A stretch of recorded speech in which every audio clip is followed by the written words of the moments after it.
All right, I'll go on to Grey and Blue by Kestrels then. So Kestrels are a three-piece. I've described them as a sort of floaty rock band from Halifax, Nova Scotia. I suppose that's fair to say. I suppose they're a shoegaze band if you want to be talk genre names, I guess, but floaty rock is what I've gone with. It's just as good. As good. So Grey and Blue is the first single from their album Dream or Don't Dream, which is already out. It was released on the 10th of July, 2020. The single was released about a month earlier at the beginning of June and followed by another single, Vanishing Point, a few weeks later. So the reason I call them a floaty rock band is that the song is very sort of airy and open. The singing style is quite soothing and harmonious and echoing, and the instruments sound distant and fuzzy. And as a sound, I'm quite into. It feels quite timeless, quite classic in its nature. I hear elements of bands like Silver Sun pickups and the sort of driving yet relaxing intensity to the music and the soothing vocals. There's the sort of light, laid back, higher register and multi-tracked vocals of bands like Delays or Grandaddy as well, but it's definitely a big Silver Sun pickups vibe coming through on this track at least. I also get a wee bit of like more alt rock, like Smashing Pumpkins kind of vibe from that sort of opening vocals. I think it's just that kind of flow of the vocal delivery and maybe the guitar tones. I'm not sure, but I get that. That's the kind of first thing that pops in my head as soon as it starts is Smashing Pumpkins for some reason. I mean, I would agree with you completely. Certainly with the likes of Silver Sun pickups. I mean, there was times where it kind of reminded me a wee bit of the Lemonheads as well. Yeah.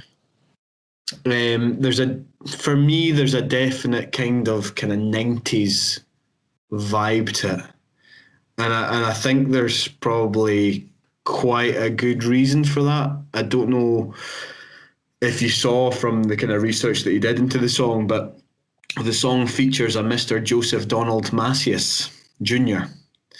I don't know if I've pronounced his name properly. I probably haven't. But he's otherwise known as Jay Macias, who is the kind of singer, guitarist, and main songwriter for alt-rock band Dinosaur Jr. Yeah, I did see that, but to be honest, it doesn't mean a lot for me. I don't know Dinosaur Jr. that much. But I just kind of read that he'd performed the solo on the track, and it's a really awesome solo. Like it's fucking so good. I mean, unfortunately, that is lost a little bit on me because I'm not particularly au fait with Dinosaur Jr. Or Jay Macias. Pronounce his name, but it definitely. I mean, he's obviously a brilliant guitarist, and adds a lot to the song.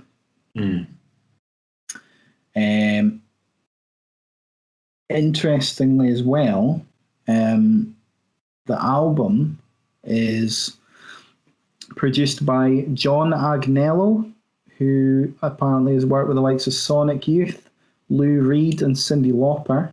Right, okay. And it's mixed by Greg Calibi, who's worked with the likes of David Bowie, Lou Reed, Television and Blondie.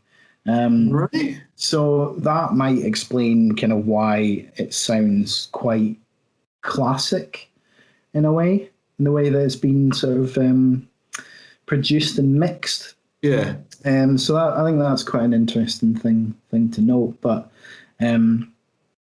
yeah, I think you mentioned when you brought this up on the last episode that you just thought it sounded lovely, which is. It's a great description because it just kind of is. It is. I mean, a fantastic, like poppy kind of radio friendly listen. I've described it here. I've done other notes for it, and I've described it as being a really bright and shiny track. Yeah, yeah. And it is because it just is. Yeah, exactly. It just is, and it just sort of washes over you, and it's just sort of a wave of sort of niceness. For want of a better way of describing it, but yeah, I really enjoyed this track, so I've just given it a solid 8 out of 10. Yeah, I was the same, man. I was the same. I haven't really listened too much from the album. I've listened to Vanishing Point, that kind of aforementioned single that you mentioned there, but I just haven't got round to listening to the rest of it. But if it's anything like these two tracks, then it's going to be great. Yeah, like similarly, I haven't given it a proper listen either, but we can maybe come back to it and see how the sort of whole thing compares. Yeah. Might be interesting to see how some of those, how the sort of production and the mixing and J Mascis is kind of influence comes through. See, from what I have seen of the album, I don't know how much. I don't know how much he's really contributed to the album. I don't know if it's maybe just on this track and maybe Vanishing Point. I'm not 100% sure. The band just been like, oh, we can't play guitar solos very well. We'll just get this boy him in. But to be fair, that guitar solo is phenomenal. Like, it just kind of cuts through the rest of the song like a hot knife. It's just fantastic, and it's such a huge moment in the song. I kind of really hooked into that. Sorry, I've went off on a bit of a tangent. No, so yeah, I think that's a fantastic song. So that is Grey and Blue by Kestrels. That's Kestrels, not the Kestrels. If you're somebody different. Donny Lonigan's backing band, I believe they were. Cool. So it's Kestrels. Keep me spinning. A